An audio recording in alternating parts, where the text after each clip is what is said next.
My name is Sophia. I saved for 2 years to fly to Korea and meet my favorite K-pop idol. I thought it would be the best day of my life. 10 seconds later, everything I believed was destroyed. This is my story. I saved for 2 years. 2 years of working double shifts. 2 years of skipping meals. 2 years of saying no to every hangout because I was saving every dollar. All for one thing. To fly to Korea and meet my idol. I thought it would be the best day of my life. Instead, it was the worst. My name is Sophia. I'm 20 years old. And this is the story of how I flew 10,000 miles to have my heart broken. It started when I was 16. I discovered this K-pop group. They weren't the biggest group, not like BTS or Blackpink. But something about them felt special. Especially one member. His name was June. He was the main vocalist. His voice was like honey. His smile made my heart stop. He seemed so kind in every video. So gentle. So genuine. I watched every interview, every behind-the-scenes clip, every fan meeting video. I felt like I knew him. Like really knew him. He talked about his struggles with anxiety. His dreams of making people happy through music. His love for his fans. He always said, "You are my everything." I believed him. I believed he was talking to me. By the time I was 18, June was my entire world. I had posters of him covering every inch of my bedroom wall. I fell asleep looking at his face. I woke up and the first thing I did was check for updates about him. I had fan accounts dedicated to him. I wrote long posts about how much he meant to me. Other fans understood. They felt the same way. We called ourselves his angels. We believed we had a special connection with him. Looking back, I know how crazy that sounds. But when you're deep in it, it feels real. It feels like love. When I graduated high school, I got a job at a grocery store. It wasn't glamorous, but it paid okay. I lived with my mom, so I didn't have many expenses. I started saving every penny. My goal was simple. Fly to Korea. Attend a fan meeting. Meet June face to face. I calculated everything. Flight would be around $1,500. Hotel for a week, another $500. Fan meeting ticket, around $300 if I could get one. Spending money, maybe $500 more. I needed at least $3,000. Maybe more to be safe. I worked overtime whenever I could. I picked up extra shifts on weekends. I stopped buying anything unnecessary. No new clothes. No eating out. No movies with friends. When my coworkers went out after work, I said no. When my mom asked if I wanted anything for my birthday, I said just cash please. Everything went into the Korea fund. My mom thought I was saving for college. I let her believe that. I knew she wouldn't understand the real reason. After 2 years, I had saved $4,000. Enough. I booked my flight. I booked a cheap hotel near Hongdae. I spent weeks trying to get a fan meeting ticket. They sold out in seconds. Literally seconds. But I found one online. A reseller. The price was insane.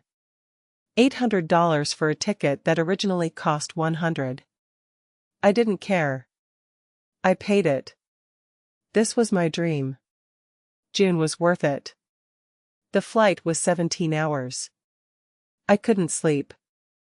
I was too excited. I watched videos of June the entire time. I practiced what I would say to him. I had 10 seconds. That's how fan meetings work. You wait in line for hours, and then you get maybe 10 seconds with each member. 10 seconds to tell him everything he meant to me. I wrote it down. I memorized it. June, you saved my life. Your music got me through my darkest days. I love you. Thank you for existing. I practiced it over and over. I arrived in Seoul on a Tuesday. The fan meeting was on Saturday. I had 4 days to explore. But honestly, I didn't care about sightseeing. I spent those days going to places connected to my idol. The cafe he mentioned once in an interview. The park where they filmed a music video. The company building where I stood outside for 3 hours just hoping to see someone. I saw nothing.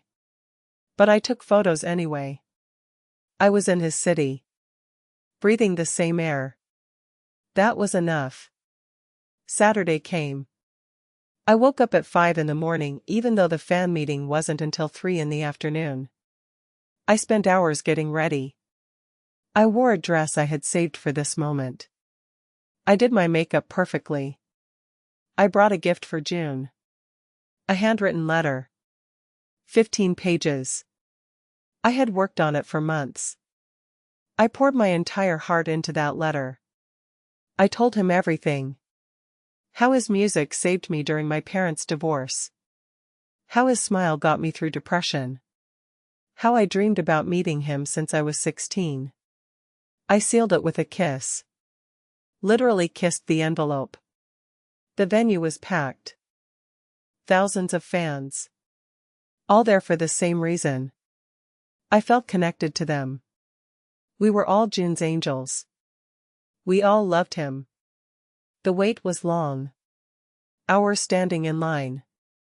My feet hurt. I didn't care. Then they let us in. The group came on stage. And there he was. June. In person. Real. Not on a screen. I started crying immediately. He was even more beautiful in real life. He smiled and waved. I screamed his name. He looked in my direction. I swear he looked at me. My heart exploded. Then came the individual meeting part. One by one, fans approached a long table where the members sat. 10 seconds each. I watched the fans before me. Some cried. Some froze. Some talked so fast the members looked confused. Then it was my turn. I walked toward June. My legs were shaking. He looked at me and smiled. That smile. The one I had seen in 1,000 videos. But something was different. His eyes looked tired. Empty almost. Like he was running on autopilot. Hi, I said. My voice cracked. I tried to remember my speech. June, you saved my life. He nodded. Thank you for coming. His voice was flat. Robotic. He reached for my album to sign it. I kept talking. Your music got me through so much. I came all the way from America just to meet you. He didn't look up. Just signed. Thanks for your support. Same tone. Same empty voice. I handed him my letter. The 15 pages I spent months writing. I put my heart into this, I said. He took it without looking. Placed it on a pile with dozens of other letters. Smiled that automatic smile. Thank you. Next. That was it. 10 seconds. Maybe less. A staff member guided me away. I stumbled to the side, tears streaming down my face. But not happy tears. I watched him interact with the next fan. Same smile. Same words. Thank you for coming. Thanks for your support. He was a machine. We were all just numbers to him. I looked at the pile of letters. Mine was already buried under 10 others. He would never read it. He would probably throw them all away. I left the venue before the event ended. I couldn't watch anymore. I walked through Seoul crying. All those years of saving. All those sacrifices.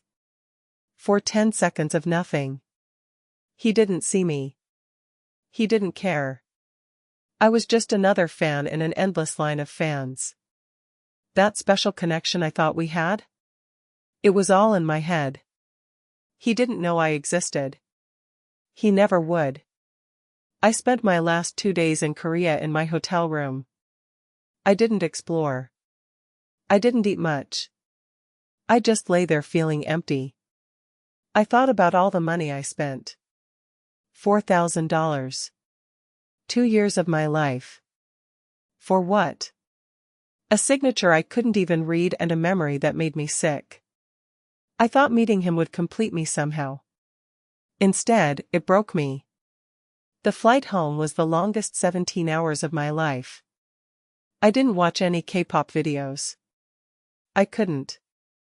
When I got home, my mom asked how my trip was. I lied. I said it was amazing.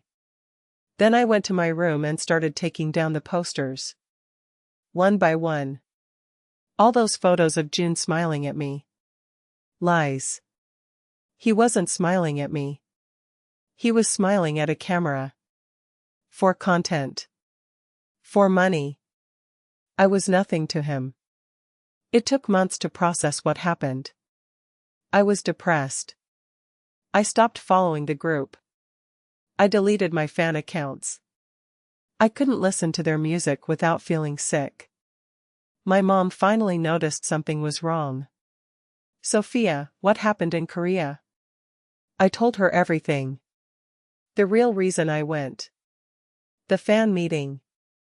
The 10 seconds that ruined everything. She didn't judge me. She just hugged me. She said something I'll never forget.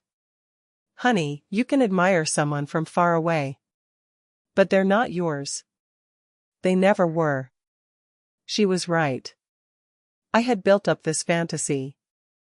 This parasocial relationship where I convinced myself a stranger loved me back. He didn't. He couldn't. He meets thousands of fans every year. We're all the same to him. That's not his fault. He's doing his job. But it's not love. It's not a connection. It's an illusion. I'm 20 now. I still listen to music. But I don't obsess anymore. I don't save up money to meet celebrities. I don't write 15-page letters to people who will never read them. I spent my energy on real relationships now. Friends who actually know my name. Family who actually cares. I learned something important. The love you give to strangers on a screen? Give it to people around you instead. They'll actually love you back. So here's my question for you. Do you have a parasocial relationship with someone famous? Do you think they care about you specifically? I'm not saying don't be a fan. Being a fan can be beautiful. But know the difference between admiration and obsession. Know that they don't owe you anything. And you don't owe them your life savings. Your idols are people. Just people. And you deserve real love from real people who know your name.